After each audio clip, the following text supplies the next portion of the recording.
बिस्मिल्लाहिर्रहमानिर्रहीम। अस्सलाम वालेकुम नाज़रीन, आप यूट्यूब चैनल देख रहे हैं। मैं इमरान खान हूँ।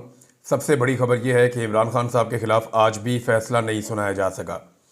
गुज़िश्ता महीने इमरान खान साहब के ख़िलाफ़ अलकादर यूनिवर्सिटी के केस का फ़ैसला महफूज किया गया था। अब तकरीबन 1 महीना होने वाला है और अभी तक इमरान खान साहब के साथ उनके बारे में ये फ़ैसला सुनाया नहीं जा सका। 3 मरतबा अदालतों ने तारीख दी है, यानी अदालत ने कहा जी कि हम सुनाएंगे 23 तारीख को, फिर कहे 6 तारीख को, फिर उसके बाद 13 तारीख दी और अब 17 तारीख दे दी है। आज अदालत में क्या हुआ ये मैं आपको बाद में बताता हूँ, लेकिन इमरान खान साहब के बारे में ये फ़ैसला पहले ही सुना दिया गया था और ये जज ने नहीं सुनाया था, बल्कि कुछ ऐसे सियासतदानों ने और ऐसे सहाफ़ियों ने सुनाया जो एस्टेब्लिशमेंट के बहुत करीब हैं या जो एस्टेब्लिशमेंट के कबीले से ताल्लुक़ रखते हैं, जैसे कि फैसल वाडा हो गए, जैसे कि वज़ीर इत्तलात हो गया, जैसा कि ख्वाजा आसिफ हो गए, और कुछ ऐसे सहाफ़ी भी हैं जिन्होंने ये फ़ैसला पहले से सुनाया। बल्कि ये भी बता दिया था कि इमरान खान साहब को कह रहा था 10 साल सज़ा होगी, कोई कह रहा था कि 14 साल सज़ा होगी। तो कल से ही फ़ैसला सुना रहे थे लोग, बल्कि कल से भी एक दिन पहले से सुना रहे थे और ये भी वो पहले बता देते थे कि जज साहब मज़ीद एक डेट डालेंगे। देखें, इसको ज़रा आप समझें कि जब जज साहब ने फ़ैसला सुनाना था 23 को, तो अदालत के अमले से पहले या जज साहब से पहले ये कुछ लोगों को पता था जो एस्टेब्लिशमेंट के करीब है, और उन्होंने ये खबर पहले दे दी थी एस्टेब्लिशमेंट के ज़राए ने कि जज फ़ैसला नहीं सुनाएगा। फिर जब जज ने दोबारा 6 तारीख को फ़ैसला सुनाना था तो जज से पहले एस्टेब्लिशमेंट के ज़राए को पता था कि जज फ़ैसला नहीं सुनाएगा। फिर जब जज ने 13 तारीख को फ़ैसला सुनाना था तो इस मरतबा जो है वो सारे ज़राए गलत साबित हो गए और फिर एस्टेब्लिशमेंट ने शायद अपने ज़राए को भी नहीं बताया और ज़राए बेचारे बड़े शर्मिंदा हैं और आज उन्हें बहुत तकलीफ़ हो रही है। उन्हें लग रहा है कि उनके साथ ज़्यादती हुई है और जुल्म हुआ है। तो उन सारों को चाहिए कि जैसे कि शहबाज शरीफ ने फरमाया कि ऊ करके एहतजाज करें, तो जितने भी ज़राए हैं एस्टेब्लिशमेंट के उन सबको ज़ोरदार तरीके से ऊ करना चाहिए और जो उनको एक व्हाट्सएप ग्रुप मिला हुआ है उसके अंदर भी वो ऊ करें और वो बताएं जनाब कि आपकी खबर गलत साबित हुई और हमें बड़ी तकलीफ़ हो रही है। क्योंकि इमरान खान साहब के बुग्स के अंदर इन लोगों ने मिर्च और मसाले लगा लगा कर ये खबर सुनाई थी कि आज जज फैसला सुनाएगा और ये फैसला सुनाएगा। अदालत में क्या हुआ पहले वो आप देख लीजिए, जो इन्फॉर्मेशन मैंने गैदर की है।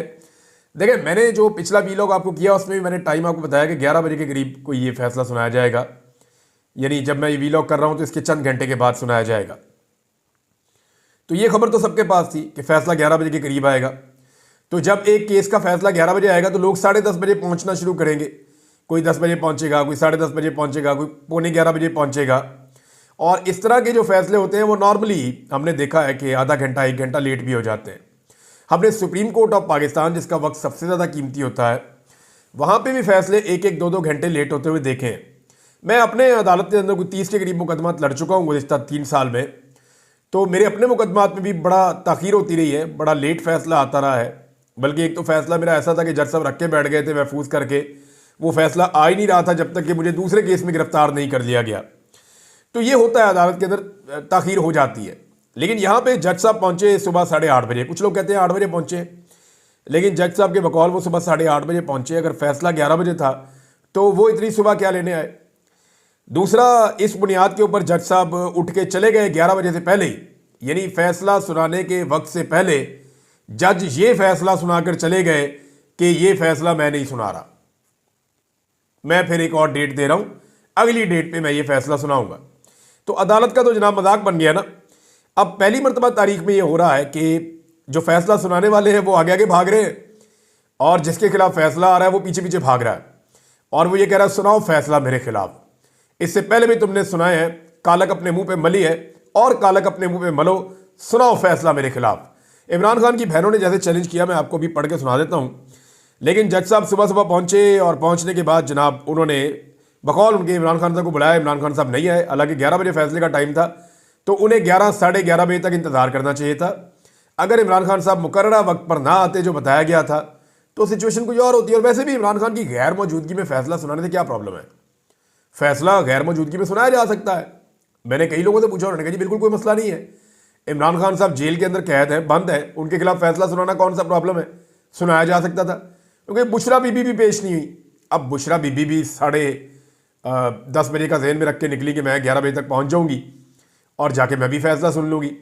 अब हसनैन हमारे एक जर्नलिस्ट हैं बड़े अच्छे, नया पाकिस्तान वाले, उन्होंने जो रिपोर्ट किया, उन्होंने कहा जी बुशरा बीबी तो अपना कपड़े लत्ते लेकर आई थी, बर्तन और सामान लेकर आई थी कि मुझे आज फैसला आ जाएगा और मेरे खिलाफ फैसला आना है अलकादर यूनिवर्सिटी केस का, तो मैंने तो इमरान खान के साथ जेल में बंद हो जाना है। लिहाजा वो अपना साजो सामान लेकर पहुंची थी कि मुझे जेल में बंद कर दिया जाएगा। लेकिन जब वो पहुंची तो उन्हें पता है कि जज ही निकल लिए, जज चले गए हैं, तो फिर वो बाहर से ही वापस चली गई। तो पाकिस्तान तहरीक इंसाफ के जो वहाँ पे लीडर्स थे वो भी, और इमरान खान साहब की जो फैमिली है वो भी, और जो वकला है वो सारे हमें हक्का बक्का नजर आए, परेशान नजर आए कि ये हुआ क्या है।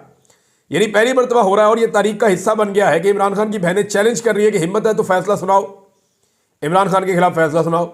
मैं आपको उनका स्टेटमेंट पढ़ के देता हूं। बानी पीटीआई इमरान खान की बहन अलीमा खान ने कहा कि बानी नहीं बल्कि हुकूमत दबाव में है, अगर इनमें हिम्मत है तो 17 तारीख को सजा सुना दें।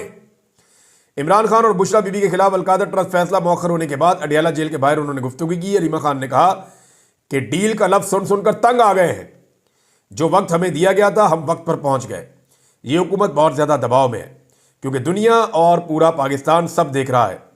इमरान खान चाहते हैं कि केस का फैसला जल्दी हो ताकि दुनिया को पता चले। अलीमा खान ने कहा कि इमरान खान फैसला मौखर होने पर बिल्कुल खुश नहीं होंगे। इमरान खान तो खुद चाहते हैं कि अलकादर का फैसला जल्द हो जाए ताकि वो इसको हाई कोर्ट लेकर जाएं। इस वक्त इमरान खान नहीं बल्कि हुकूमत दबाव में है, आज भी फैसला सुनाने की ज़हमत नहीं की गई। अगर इनमें हिम्मत है तो इमरान खान को 17 तारीख को सजा सुना दें। अलीमा खान ने मजीद कहा कि इमरान खान ने 2 मुतालबात किए थे। एक तो उन्होंने 9 मई और 26 नवंबर की जुडिशल तहकीकात का मुतालबा किया था, और दूसरा इमरान खान साहब ने कहा जो बेगुनाह कैदी हैं उनको छोड़ा जाए, जो अंडर ट्रायल है उनको आज़ाद किया जाए, सियासी कैदियों को। उन्होंने कहा जी अब 17 तारीख का भी इंतजार कर लेते हैं कि क्या फैसला सुनाते हैं। ये जनाब उनका मौक़िफ़ है। जबकि बैरिस्टर गौहर जो चेयरमैन पाकिस्तान तहरीक इंसाफ हैं वो ये कहते हैं जज साहब ने अपनी मर्जी से फैसला मौखर किया, ये किसी डील का नतीजा नहीं है। और सलमान अकरम राजा ने कहा कि डील का तासुर गलत है, अलकादर केस का हुकूमत के साथ मुज़ाकरात से कोई ताल्लुक नहीं है। और बैरिस्टर गौहर ने मीडिया को बताया कि हम आज अडियाला जेल में इस इंतज़ार में बैठे थे, लेकिन अदालत के अमले ने हमें बताया कि अब फैसला 17 जनवरी को सुनाया जाएगा। हमारे साथ ट्रायल कोर्ट का ये रवैया गैर मुनासिब है। 2 तरह की खबरें हैं। वो कह रहे हैं जी हम तो बैठे हुए थे अदालत के अंदर और अदालती अमले ने कहा जी 17 तारीख को फैसला सुनाएंगे। अब इनके बयान से ऐसा लगता है कि शायद जज साहब इनके मत्थे ही नहीं लगे। अब जज साहब कहीं बैठे हुए थे और वो इंतजार कर रहे थे इमरान खान साहब का, बकौल उनके या हुकूमती जो तर्जुमान है उनके। इन हुकूमती कैंपों में आग लगी है, वो बहुत परेशान है। उन्हें लगता है कि उनके साथ हाथ हो रहा है। अब असल मामला क्या है वो मैं आपको बाद में बताता हूं, लेकिन अगर सीरतुन नबी पे एक यूनिवर्सिटी या तालीमी अदारा बनने पर इमरान खान साहब के खिलाफ फैसला हो जाए और उन्हें सजा हो जाए तो इसको तो उन्हें एक सआदत ही समझना चाहिए। और मुझे लगता है कि इमरान खान साहब ऐसा ही सोच रहे होंगे कि मैंने तो एक यूनिवर्सिटी बनाई नबी अकरम सल्लल्लाहु अलैहि वसल्लम की सीरत को तलबा को पढ़ाने के लिए, तो अगर इसके नतीजे में मुझे कोई सज़ा हो जाती है तो ये तो एक सआदत है, और इसके अलावा और क्या हो सकती है। तो मुझे नहीं लगता कि इमरान खान इसको लेकर ज़्यादा परेशान हो गए इससे पहले। और हुकूमत ये जानती है, एस्टेब्लिशमेंट ज़्यादा बेहतर तरीके से जानती है कि इस फैसले का नुकसान क्या होगा। देखिए पाकिस्तान तहरीक इंसाफ की भी तैयारी पूरी है। जब ये फैसला इमरान खान के खिलाफ आएगा तो वो बताएंगे कि यूनिवर्सिटी क्या है, यहाँ का निसाब क्या है, यहाँ पे पढ़ाया क्या जाता है, यहाँ के तलबा के इंटरव्यू क्या है, ये यूनिवर्सिटी अंदर से दिखती कैसी है, हर चीज़ रिकॉर्ड पे मौजूद है और आने वाले वक्त पे आपको नजर आएगी जब ये फैसला सुनाया जाएगा। तो एस्टेब्लिशमेंट भी ये जानती है। अब आए उस दबाव या उस कहानी की तरफ जो असली बात है। मामला ये है कि इस एस्टेब्लिशमेंट को ये बता दिया गया है कि जुल्म और ज्यादती अब बंद कर दें। जहाँ से इनको हुक्म आता है ना, एस्टेब्लिशमेंट को इनको बता दिया गया है कि जो जुल्म ज्यादती और जबर आपने करना था, जो बाइडन इंतज़ामिया ने आपका पूरा साथ दिया, अब ये जुल्म ज्यादती और जबर आप बंद कर दें। प्रॉब्लम ये हो रहा है कि वो भी ये चाहते हैं कि किसी तरह कोई मामला हल हो जाए, कोई डील हो जाए, लेकिन इमरान खान साहब उन शराइत पर मान नहीं रहे जिसकी वजह से चीज़ें आगे जा रही हैं। यानी जब ये फैसला पहली मरतबा मौखर किया गया 23 को, तो अंदाज़ा ये था कि 23 से पहले पहले कोई मामला निपटा लेंगे। फिर 6 तारीख दी गई, सोचा गया कि 6 से पहले पहले निपटा लेंगे। फिर 13 तारीख दी गई, एतवार वाले दिन जेल खोली गई, लगा कि शायद मामला निपटा लेंगे। लेकिन इमरान खान साहब मामला निपटाने के हक में नहीं है। इमरान खान साहब वो मुतालबात नहीं मान रहे जो उनसे किए जा रहे हैं। मिसाल के तौर पे आप हुकूमत को जो है वो लेजिटिमेट तस्लीम करें, आप कहें जी ठीक हुकूमत है, ये अपना काम करती रहे, आप अपनी जो सियासत है वो करते रहे, हल्की फुल्की मौसीकी आपकी चलती रहे। साथ में इमरान खान साहब को यह भी कहा गया कि आप एस्टेब्लिशमेंट के खिलाफ कोई बात नहीं करेंगे। फिर कुछ मुतालबात हैं कि एस्टेब्लिशमेंट के जो बड़े तगड़े लोग हैं उनके खिलाफ किसी किस्म की कार्रवाई नहीं करेंगे या उनके खिलाफ किसी किस्म की कंपेन का आप हिस्सा नहीं बनेंगे। तो इमरान खान साहब इतनी सारी यकीन दहानियां करवाने के मूड में लगते नहीं है कि वो खामोश रहेंगे, चुप रहेंगे, अच्छे बच्चों की तरह डील करेंगे। इमरान खान साहब ने जितनी कुर्बानी दे ली है वो उसके बोझ के नीचे ही दब गए हैं। जितनी मार उनके वर्कर को पड़ गई है, जितने लोग उनके शहीद हो गए हैं, उनकी बहनें और भांजा तक अंदर हो गए हैं, उनकी बीवी को इतना अरसा अंदर रखा गया, इतना जुल्म जबर सहने के बाद भी अगर इमरान खान ने डील करनी है तो फिर ये कोई कॉमन सेंस इसको मानती नहीं है। इमरान खान जैसा आदमी जो अकेला भी पकड़ा जाता तो डील करना मुश्किल था, अब इतना जुल्म और जबर सहने के बाद वो डील करेगा। ये कोई जो सेन ह्यूमन माइंड है या जिस आदमी में जरा सी भी कॉमन सेंस है उसको आइडिया हो जाएगा कि इमरान खान ये जरूर कर लेगा कि बाकियों की भी कुछ इज्जत रख लेगा, लेकिन किसी डील के नतीजे में अपनी इज्जत इमरान खान कभी भी नहीं गवाएगा। ये सबको समझ जाना चाहिए। ज्यादतियां बंद करने का पैगाम मिल गया। सिस्टम को समझ नहीं आ रही कि सजा दें तो एक ऐसी लड़ाई शुरू हो जाएगी जिसके लिए इमरान खान ज़हनी तौर पर तैयार है। यानी इमरान खान ने तो कहा कि मैं इसके लिए तैयार हूं, मुझे सजा दें, एक नई लड़ाई शुरू हो जाएगी, मैं लड़ूंगा। अब फर्ज करें कि हाई कोर्ट के अंदर ये केस आ जाता है अलकादर वाला, तो कितना मजाक उड़ेगा इस हुकूमत का। जब इमरान खान साहब अपील करेंगे, ये केस हाई कोर्ट में आएगा, तो इस हुकूमत का, इस निज़ाम का, एस्टेब्लिशमेंट का कितना मजाक उड़ेगा। नैब की दौड़ें लगेंगी, नैब कोई चीज़ साबित नहीं कर पाएगा। वो 4 सवाल जो पहले दिन मैंने पूछे थे एक इंटेलिजेंस के ऑफिसर से कि जनाब आपने ये फाइल तो बना ली है, इसमें ये 4 सवाल हैं, इनका जवाब है आपके पास? उनके पास नहीं था। तो अब मामला ये है कि ये सबसे पहली फाइल तैयार की गई है जो अरशद शरीफ को भी दिखाई गई थी, जो मेरे सामने भी रखी गई थी, 1 दर्जन और सहाफ़ियाँ जिनके सामने रखी गई थी। ज़्यादातर ने इस नैरेटिव को बाय करने से इनकार कर दिया। उन्होंने कहा ये बनता ही नहीं है केस, आप किस बुनियाद पर बना रहे हैं केस। तो अब मामला यह है कि ये जो केस बनता ही नहीं था उसको बना लिया गया, सजा दे दी गई, तो इसकी शर्मिंदगी सारी की सारी जो अपर कोर्ट है, हाई कोर्ट, उसके अंदर जाके उसका सामना करना पड़ना था। लिहाजा जनाब एक दफ़ा फिर निज़ाम दौड़ गया आगे लग के और उन्होंने इमरान खान के खिलाफ फैसला नहीं सुनाया। हो सकता है 17 तारीख को इन्हें फैसला सुनाना पड़ जाए इमरान खान के खिलाफ, अगर इमरान खान साहब जो है वो उनके साथ इनका कोई मामला तय नहीं होता। और मामला तय होने के मैं तो हक में हूँ, यानी मामला तय होना चाहिए इस बुनियाद के ऊपर कि पाकिस्तान के लिए जो है वो कम से कम आगे बढ़ा जाए। इमरान खान साहब से जो है वो माजरत करें जो आपने उनके साथ जुल्म और ज़्यादतियाँ की हैं, और जो जुल्म और ज़्यादतियाँ की हैं उनका जितना अजाला हो सकता है वो भी किया जाए। मिसाल के तौर पे अब आप देखें कि एजाज चौधरी साहब हैं, सेनेटर पाकिस्तान तहरीक इंसाफ के, एक लंबे अरसे से उनका जो है प्रोडक्शन ऑर्डर ही जारी नहीं हो रहा था, यानी 2 साल से ऊपर हो गए हैं। एजाज चौधरी साहब वहाँ जेल में बंद हैं और सेनेटर है। पाकिस्तान में टोटल 100 सेनेटर होते हैं, 100 के करीब, 100 से भी कम। अब ये बड़े अहम लोग होते हैं किसी भी पॉलिटिकल पार्टी के लिए, या पाकिस्तान में इनका अपना एक इस्तेहकाक है, तगड़े लोग होते हैं। तो एक सेनेटर को 2 साल से सेनेट के इजलास में नहीं आने दिया, उसे वहां जेल में बंद करके रखा हुआ है। और एस्टेब्लिशमेंट जब भी कोई प्रोटेक्शन ऑर्डर जारी करने की बात होती है तो बीच में आ जाती है। लेकिन अब यूसुफ रजा गिलानी ने सेनेट के इजलास के लिए एजाज चौधरी साहब का प्रोटेक्शन ऑर्डर जारी कर दिया है। अब कल को पीपल्स पार्टी छलांगे मारेगी, देखें जी हमने जारी कर दिया था। तो पिछले 2 साल जनाब आप क्या कर रहे थे? 2 साल एक बंदे के साथ जुल्म, जबर और फस्तायत करने के बाद 2 साल के बाद अब आप एहसान नहीं कर रहे। एक्चुअली आपको समझ आ गई है कि आप डंडे के साथ डंडे वाली जमहूरियत नहीं चला सकते। ब्रूट मेजॉरिटी के जरिए से आप अपनी मर्जी इस मुल्क पे मुसल्लत नहीं कर सकते। नादरीन, आज 13 तारीख थी, आज 13 जनवरी। 13 जनवरी को 1 साल पहले काजी फायद ईसा ने पाकिस्तान तहरीक इंसाफ से बल्ले का निशान छीना था, और बड़ी जल्दी जल्दी में छीना था क्योंकि इलेक्शन बहुत करीब आ गया था। तो काजी फायद ईसा को टारगेट था कि आपने इलेक्शन भी होने देना है मुल्क में, इमरान खान को जीतने भी नहीं देना, इनका बल्ले का निशान भी छीन लो, इनको बेयारो मददगार करके सारे रल के मारेंगे। तो काजी फायद ईसा ने बदतरीन सहूलतकारी की थी, लेकिन उसके बावजूद पाकिस्तान तहरीक इंसाफ ने कोई 180 से ज़्यादा नशस्तें कौमी असम्बली की सिर्फ जीत ली थी, और 3 सूबों में उन्होंने स्टेट अवे अपनी हुकूमत बना ली थी। लेकिन उसके बाद जो धांधला हुआ फॉर्म 47 की सूरत में, वो पूरे पाकिस्तान ने देखा कि कैसे जो है वो फौरी तौर पे सिस्टम बंद किया गया, नताइज रोके गए। फिर जो बड़े बड़े सियासतदान उनको बुलाया गया मखसूस जगह पे, उनको बिठाया गया। चीफ इलेक्शन कमिश्नर जो है वो बीच में से गायब हो जाता है, निकल जाता है, फिर वो वापस आता है तो नए तरीके के नताइज आना शुरू होते हैं चंद घंटों के बाद, और फिर फॉर्म 47 जाली जारी होना शुरू हो जाते हैं। उन जाली फॉर्म 47 के नतीजे में पूरे के पूरे नताइज बदल जाते हैं और 17-18 सीटों वाला जो है प्राइम मिनिस्टर ऑफ पाकिस्तान बना दिया जाता है इस मुल्क का। ये उस मुल्क की बदकिस्मती है। तो 13 जनवरी को कादी फायद ईसा साहब ने वो स्या फैसला किया था जिसके बाद जुल्म जबर फस्तायत का एक जबर एक्शन हुआ इस मुल्क में। इलेक्शन नहीं हुआ, जबर एक्शन हुआ इस मुल्क में। और पाकिस्तान की एस्टेब्लिशमेंट और पाकिस्तान की मौजूदा सियासी जमातें जो पीडीएम की हैं, इन्होंने उसके अंदर एक भरपूर गंदा किरदार अदा किया। पाकिस्तान की अदलिया का किरदार भी एक बड़ा अजीब किरदार है। ब्यूरोक्रेट्स का खासतौर पर आरओज ने बड़ा गंद मारा।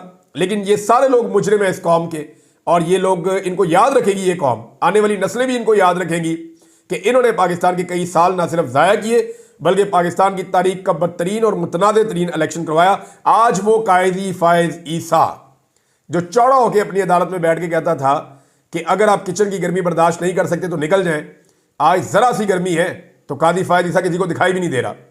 वो कादी फायद ईसा आज पूरे पाकिस्तान में या पूरी दुनिया के अंदर कहीं पे मुंह दिखाने के लायक नहीं है, जो एक साल पहले तक जो है वो बहुत चौड़ा होके बड़ा जनाब अकड़ के सुप्रीम कोर्ट ऑफ पाकिस्तान में बैठ के अपनी मर्जी के फैसले सुनाया करता था। जिस दिन वो रिटायर हुआ उसके अगले दिन से लेकर अब तक पाकिस्तानियों ने उसको उसकी औकात दिखा दी है। तो कादी फायद ईसा की सूरत आपके सामने। नाज़रीन, हुकूमत ने फौरी तौर पर मुज़ाकरात के अगले राउंड की जो है वो डेट जारी कर दी है। जैसे ये फैसला आया कि फैसला नहीं आ रहा, साथ ही हुकूमत एक्टिव हो गई और हुकूमत और पीटीआई के दरमियान मुज़ाकरात में पेशरफ। तीसरा इजलास 15 जनवरी को तलब कर लिया गया है, यानी 2 दिन बाद परसों ये इजलास है 15 जनवरी को। और पाकिस्तान तहरीक इंसाफ की जो एक अपोजिशन की कमेटी है वो बैठेगी, दूसरी जानिब हुकूमत की कमेटी है वो बैठेगी और इनके बीच में अब चीज़ें तय होंगी। यहां पे पाकिस्तान तहरीक इंसाफ ने एक मरतबा फिर कह दिया है, ये नहीं अगर कोई डील होती तो इमरान खान साहब अपने मुतालबात में लचक दिखाते। इमरान खान साहब ने तो मुतालबात में लचक दिखाई नहीं। यानी अगर कोई डील करना चाह रहा है तो कोई तो मुतालबा इमरान खान का होगा जिसमें लचक मांग रहे होंगे। भाई इमरान खान ने तो 2 मुतालबात किए थे, लचक तो है ही नहीं। वो कहते हैं मेरे बेगुनाह लोगों को छोड़ो, वो लोग जो सियासी कैदी हैं उनको रिहा किया जाए। दूसरा, इमरान खान साहब कहते हैं जी 26 नवंबर और 9 मई के ऊपर जुडिशियल कमीशन बनाया जाए।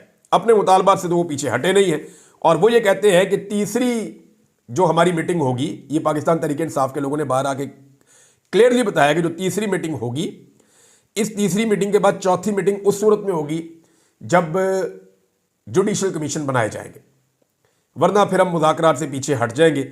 ये उन्होंने बहुत क्लियरली कह दिया है।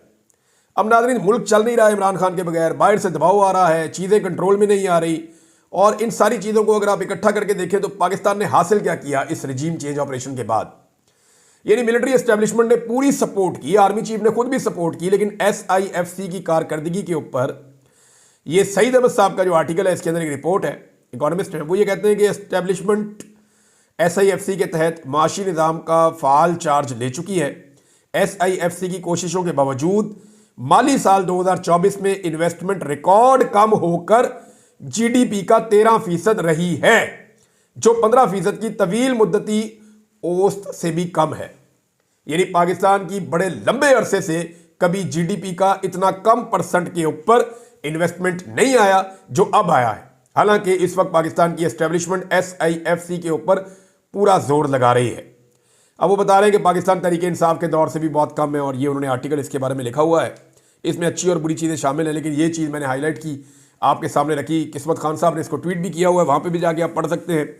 तो मामला जनाब बड़ा क्लियर है कि मुल्क संभल नहीं रहा, इकॉनमी ठीक नहीं हो रही, महंगाई के हाथों लोग परेशान हैं और लोग कोई नैरेटिव बाई नहीं कर रहे। पाकिस्तानी खड़े हुए सारे के सारे इमरान खान के साथ और एस्टेब्लिशमेंट की जमातें और एस्टेब्लिशमेंट एक साइड पे खड़े हुए बिल्कुल तन्हाई का शिकार है। अच्छा, पहले इनको आलमी सपोर्ट थी तो जरा इनको थोड़ी तन्हाई इनकी कम रहती थी, ये दौरों शोरों पे निकल जाते थे, बाहर इनकी वाहवाकारी हो जाती थी। तो एस्टेब्लिशमेंट की जमातें और आलमी कुव्वतें ये सारे मिलकर पहले एक तरफ खड़े थे, अवाम और इमरान खान बेचारे एक तरफ खड़े थे। अब हुआ यह है कि आलमी दबाव भी शिफ्ट होना शुरू हो गया जो बाइडन के इलेक्शन हारने के बाद से। अब जो बाइडन का हाथ इनके ऊपर से उठा तो इंटरनेशनली भी वो प्रेशर हट गया। तो अब जो तन्हाई का शिकार है वो एस्टेब्लिशमेंट और एस्टेब्लिशमेंट की जमातें हैं, जबकि इमरान खान साहब के साथ जो है वो आलमी सतह की सपोर्ट भी है और पाकिस्तान के अंदर की सपोर्ट भी है। तो ऐसे आदमी से फायदा उठाना चाहिए, ना कि अपना मजीद नुकसान करना चाहिए। एक और खबर है नाजरीन, और ये भी इंपॉर्टेंट खबर है, और ये आई है जनाब बरतानिया से। फैजान शेख साहब ने जनाब इसको रिपोर्ट किया है। वो ये कहते हैं कि इमरान खान के साथ होने वाली नाइंसाफियों और पाकिस्तान में जारी बुनियादी इंसानी हकूक़ की खिलाफ वर्जियों के खिलाफ बरतानवी नायब वजीर आज़म एंजेला रेनर को संगीन मामलात से आगाह कर दिया गया है और आने वाले पार्लियामेंट्री ब्रीफिंग के लिए मदऊ भी कर दिया गया है और ये इम्कान है कि वो उस ब्रीफिंग के मौका पर मौजूद रहेंगी। ये नायब वज़ीर आज़म है बरतानिया की, तो ये भी पाकिस्तान के लिए, पाकिस्तान की एस्टेब्लिशमेंट के लिए स्पेशली एक बुरी खबर है। पाकिस्तान के लिए तो बहुत अच्छी खबर है कि पाकिस्तान में इंसानी हकूक़ की खिलाफ वर्जियाँ जो हैं वो बंद हों। और ये स्पेसिफिकली जो ये पार्लियामेंट्री ब्रीफिंग होने जा रही है परसों, ये इस हवाले से होने जा रही है कि पाकिस्तान में जो 26 नवंबर का कत्लेआम हुआ उसके पीछे कौन था, ये कैसे हुआ, बैकग्राउंड क्या है और पाकिस्तान में इंसानी हकूक़ की हालत क्या है, वो पूरी ब्रीफिंग दी जाएगी। और उसके बाद मुतालबात भी कुछ सामने रखे जाएंगे और जो स्पेशली एक मुतालबा है वो ये है कि जो लोग इस सारे जुल्म और ज़्यादती में मुलव्विस हैं उन लोगों के ऊपर, पाकिस्तान पे नहीं, उन लोगों के ऊपर पाबंदियां लगाई जाए, उनके वीज़े कैंसिल किए जाए, उनके ऊपर ट्रैवल पे पाबंदी लगाई जाए, उनके असासे मुंजमद किए जाएँ। अब तक इतना ही। अपना ख्याल रखिएगा, अपने इस चैनल का भी। अल्लाह हाफ़िज़।